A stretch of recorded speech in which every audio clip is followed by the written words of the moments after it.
today we're gonna do section 10.5, rationalizing denominators and numerators of radical expressions. So the first example 1, rationalize the denominator of each expression. So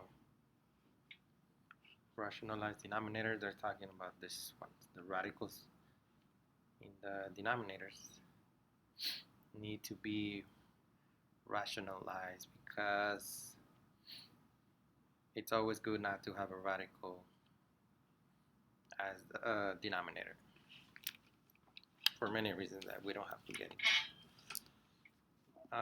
So the basic concept, the basic thing that you need to do, and I think I have this one, is, for example, we need to eliminate this radical from the denominator. In order to do that, you need to make this denominator a perfect square. So right now, square root of 5 is not a perfect square. So how do we make that into a perfect square? So remember, these are the perfect squares. So how can we make this 5 into one of these? And it's pretty obvious. 5, the only one that makes sense would be 25. So we want to make that 5 into a 25. That would make it a perfect square, and we would be able to eliminate the radical. So what do we need to multiply this 5 by to make it a 25? And that would be, it's always the square root of 5. Now when you're rationalizing, you need to do the same thing to the numerator. So whatever you multiply in the numerator, you need to multiply to the denominator, you need to multiply to the numerator. So square root of 5, like that. And this is how you rationalize. Again, I picked square root of 5 because when I multiply this, it's going to give me a square root of 25. So remember, when you're multiplying and they have the same index, you are able to combine these numbers inside one radical. And then I'm going to take the extra step. The book doesn't take those extra steps, but I will. So this, the top would just be 2 times square root of 5. And the bottom would be square root of 5 times square root of 5. Okay. And then, so you write square root of 5 on top. Here, since they have the same index, you are able to put them together in the same radical. 5 times 5.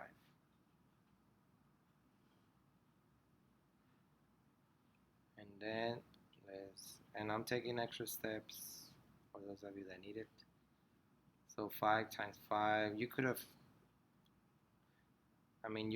take the square root of this already if you know what's going on, but I'm going to do it like this. So 5 times 5 is square root of 25. Now, so the top stays the same again. So what's the square root of 25? So the whole purpose of rationalizing, because, and I forgot to mention that the square root of a number usually is not a rational number. It's an irrational number, and so just this piece, not including the 2, it's an irrational number because it's infinite. If you actually do it on a calculator, I'll give you an infinite number. So infinite numbers like that, where they have infinite number of decimal places, cannot be expressed for the most part as fractions. So remember, fractions are rational numbers. Rational, you can rationalize them. Square roots of 5, more than likely, it's not going to be a rational number. It's going to be an irrational, something that doesn't have a pattern, if you can think of it like that. But when we do this, that's why we're rationalizing it. When you multiply it by that, right, where it makes it into a perfect square, now it becomes a rational number. So the square root of 25 is 5. Now it's a rational number. And that's the answer. This is the answer for this one. Okay, so it's the same thing with this. Now it has letters, but you gotta think. Well, obviously you know the 9, it's already a perfect square 9, so you don't have to worry about the 9 anymore. So I'm gonna take it out, or let's multiply by something that can be, so let's simplify it. So square root of 16, you guys know, is 4. So 2 times 4 on top. The bottom square root of 9 is 3, and then the x stays inside.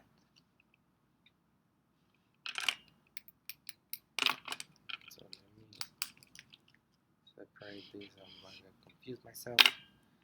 So 2 times 4 is 8. 8, and then that one stays like that. Now, the 3 is already a rational number, so we don't have to worry about it. What we need to worry about is that x, the square root of x. We need to rationalize it. So remember that index, it's a 2. That exponent with the x, it's a 1. In order for us to square root the x, we will need to make it into a perfect square root. So for this one, you can't really use the numbers. So you're gonna have to make that a perfect square root of x. How? Well, there's a 1 here and there's a 2. That exponent needs to be divisible by the 2. Right now it's not because it's a 1. So how many x's do we need to make that into a number that would be divisible by 2? Well, obviously it's another x. Like that. And then again, whatever you do here, you're going to do to the numerator. So let's see what happens. So the top, just multiply it across. And then this one, 3 square root of x times square root of x. So the top stays the same. And then I'm going to put these x's together because they have the same index. So you're able to do that by rule.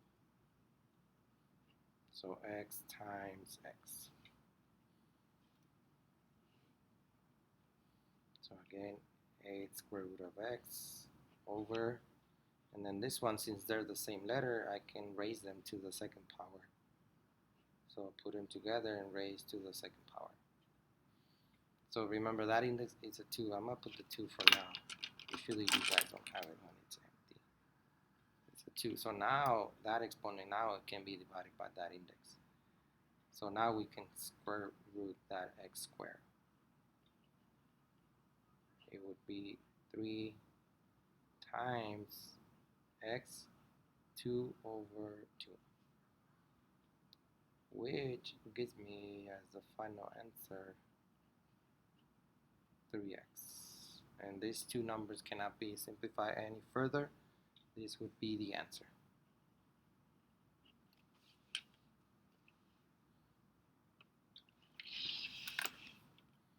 Should make it brighter.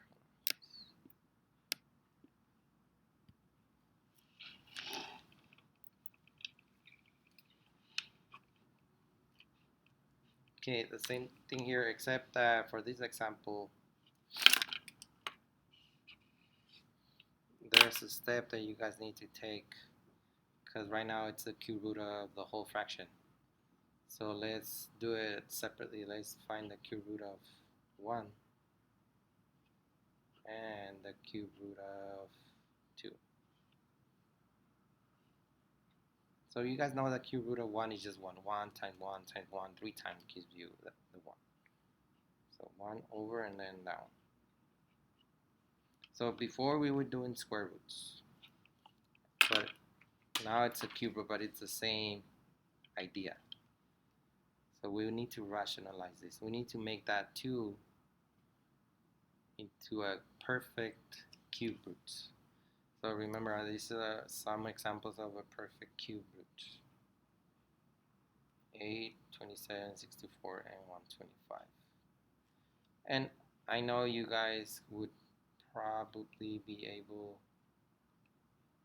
to use this one, but if we can use the smallest one, that would make more sense. So 2 can be multiplied by something that would give us an 8.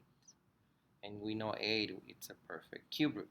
That's what we want. We want to make this into a rational number. Right now it's irrational. So how can we make that 2 look like an 8? How can we make it into a perfect cube? We're gonna multiply by the cube root of 4. So you're gonna do the same to the top.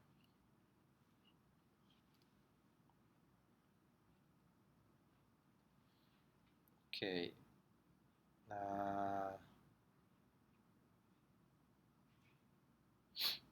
So let's do this.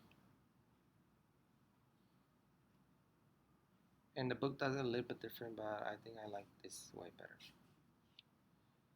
So now this, so I'm gonna multiply 1 times that. It's just that. And then the bottom would be cube root of 2 times cube root of 4. So again, the top stays the same. And then this one you can put them together because they have the same index, cubes. So 2 times 4. So it's 3, 4. So cube root of 2 times 4 is 8. So now we made that radical into a perfect cube root, which is cube root of 8 would be 2. So cube root of 8 would be 2. And that's the answer.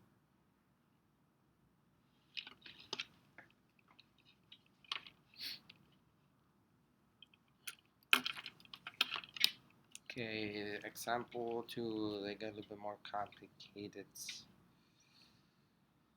So they give you this, so actually this is example 3, I kind of made a mistake. I put 2 as 3 and 3 as 2. So example, so rationalize a denominator. So I'm going to put it over here, 4 root of x. So now we're dealing with 4 roots. And the 4 root of 81 y to the 5th power.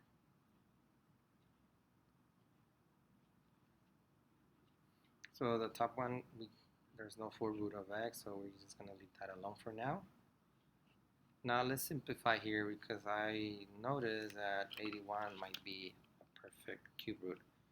And for this, it would be a good idea, let me see, to write some perfect 4 roots.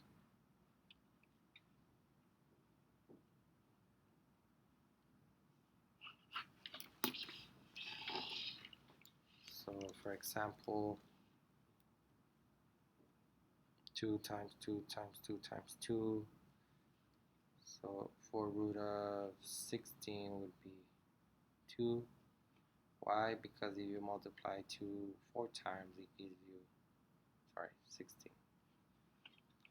It gives you the 16. And the next one would be 3 times 3 times 3 times 3. It would be the 4 root of 81. It's 3 for the same reason. 3 times 3 times 3 times 3 gives you 81. 4 times 4 times 4 times 4. So the 4 root of 256 gives you 4 for the same reason, and then the 5. 4 root of 625 gives you 5 for the same reason. So I'm gonna stop there, see if that helps us. So it does. So the 4 root of 81, it's right here. It's 3. You multiply 3 times, it gives you 81. So this part, you can take it out.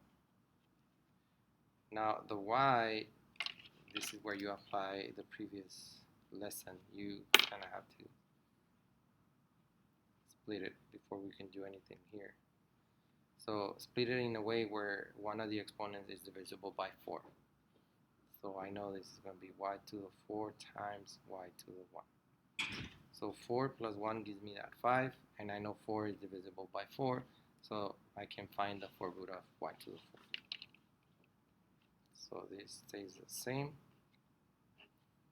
So this would be 3, and then this is y 4 divided by 4, and then the 4 root of y.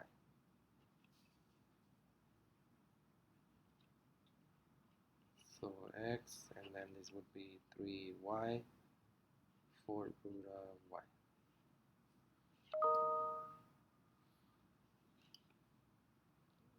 So we simplify it first. Now we need to rationalize it.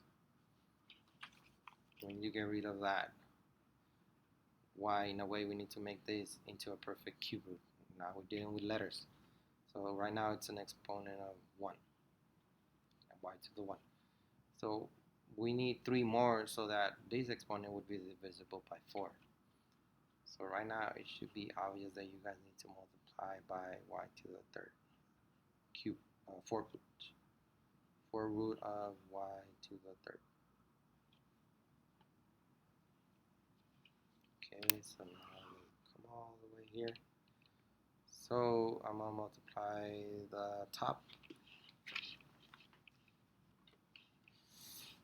So this is example 3. So 4 root of x times the 4 root of y to the third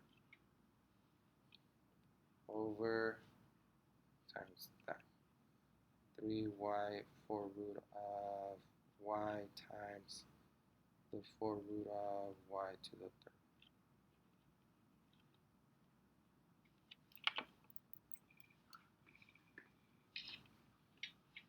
Okay, so now because they have the same index, these radicals can be put together, and also this one, they have the same index.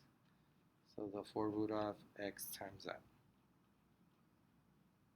Like that. It looks cleaner, and then 3y, and then this one's go inside. The 4 root of y times y to the third. So this one, now we're done with this one. There's nothing we can do with the top. And then 3y, so these y's are placed together, y to the fourth. So now the exponent is divisible by the index.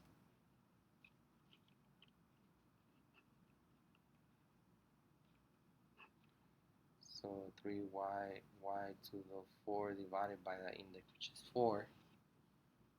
So the answer would be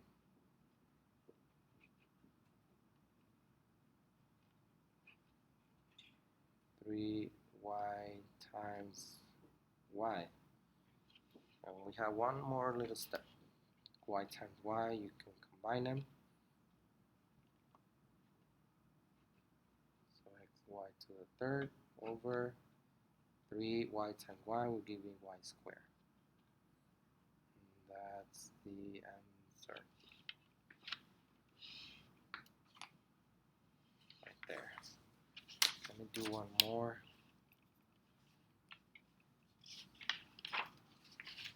So let me do example 3, which is example 2.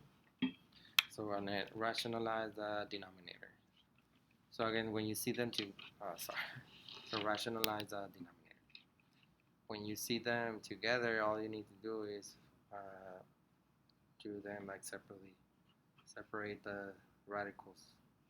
Square root of 7x over square root of 3y. Okay. So now from here, This is where we need to rationalize the denominator. Again, we need to get rid of that radical. And this is the square root, so we need to find perfect squares. So let's find for the number. So how do we make 3 a perfect square root? Well, 9. That 9 should make sense to you. So we need to multiply by the square root of 3, because 3 times 3 will give that 9, which is the perfect square root. That's what we want. Right now, the letter has a 1 as an exponent. The index is a 2. Remember, guys, when you don't see anything, it's a 2. So we need to make that exponent into something that can be divided by 2. So how many y's are we missing so that this 1 becomes a 2? So basically, this exponent should be a 2 because 2 is divisible by the index. So in order to make that a 2, we need 1 more y. And that will make it into a perfect square. So again, you do the same to the top.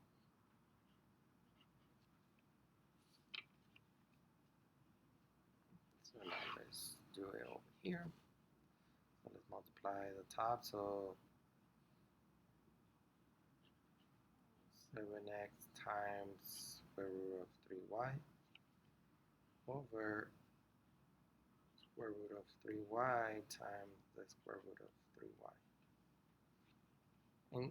And some of you will see the pattern. If you notice, when you're dealing with square roots, it's always whatever you have in here, you're going to multiply by it again. For cube roots and other stuff, it's not that simple. So for square roots, you see 3y, you know you're going to have to multiply by 3y, by square root of 3y. That works for all the square roots. It's really simple. Hopefully you guys recognize patterns. That's why you guys need to recognize patterns. So this one, we can put them together. So 7 times 3, 21 xy over, and then we're going to put them together. 3 times 3, 9, y times y squared.